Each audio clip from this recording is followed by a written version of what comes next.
তিনি কৃষ্ণের চিন্তায় তন্ময় হয়ে গেছিলেন, বিভোর।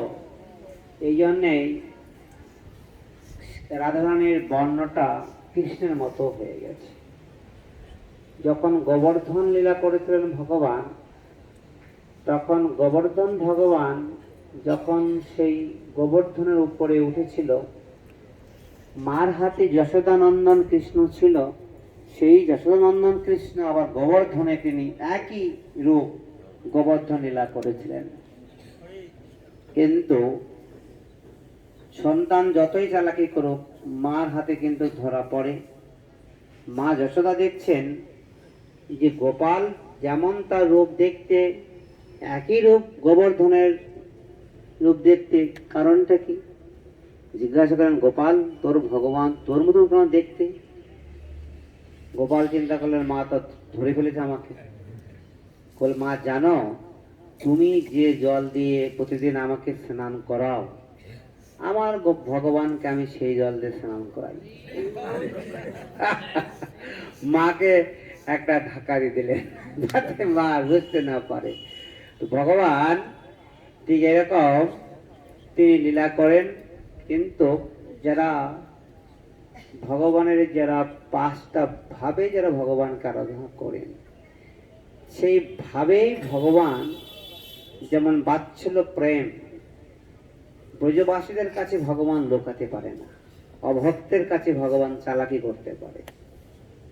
ব্রজ গোপিকারা যখন কৃষ্ণ গৃহে যখন তারা কৃষ্ণকে খুঁজছিলেন, তখন কৃষ্ণ বিষ্ণুরূপ ধারণ করেছিল।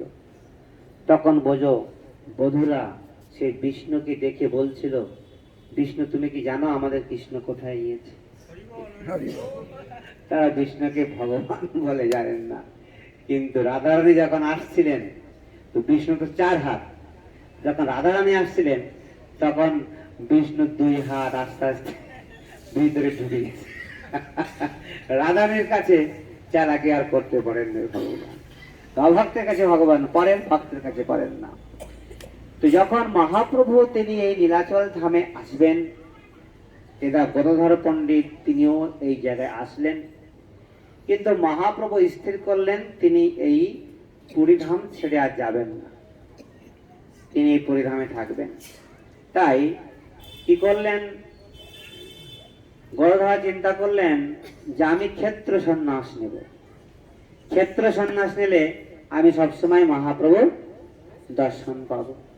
কেন মহাপ্রভু যাবে না, আমিও যাব না। ক্ষেত্র সন্ন্যাস নিয়ম হচ্ছে এই ক্ষেত্রের মধ্যে থাকতে হবে।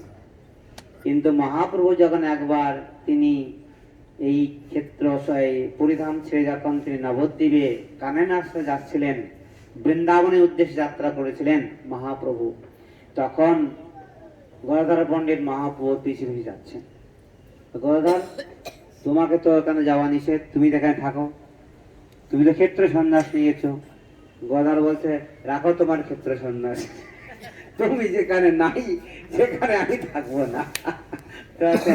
কিন্তু এক পর্যায়ে মহাপ্রভু তিরস্কার করেছিল গদাধর পণ্ডিতকে। গদাধর পণ্ডিত তাকে ত্যাগ করে আসতে হয়েছিল। আসার পরে তিনি চলে আসেন মহাপ্রভু সেবার বৃন্দাবনে যেতে পারেন নাই। মহাপ্রভুর সঙ্গে হাজার হাজার ভক্ত পিছিয়ে নিয়েছিল। মহাপ্রভু কানাই নাটশালায় থেকে তোমার নিত্যানন্দ প্রভু মহাপ্রভু যাচ্ছেন বৃন্দাবনে। তখন নিত্যানন্দ প্রভু চিন্তা করলেন, এত ভক্ত নিয়ে বৃন্দাবনে যাওয়া তো ঠিক হবে না। তাই নিত্যানন্দ প্রভু ছলনা করে ব্যাক করে দিয়েছেন। তখন গঙ্গার ওপারে নিত্যানন্দ প্রভু বলছেন, মহাপ্রভু বলছেন যমুনা কোন দিকে? নিত্যানন্দ প্রভু দেখে দিয়েছেন যমুনায় দিকে। মহাপ্রভু যমুনা পার হয়ে যখন এপারে আসছেন, দেখেন অদ্বৈত শান্তিপুর ভবন। শান্তিপুর এসে দেখেন, তখন বলছে শান্তিপুরে আসলে আমি তো যমুনা, কয় না, নিত্যানন্দ প্রভু যেটা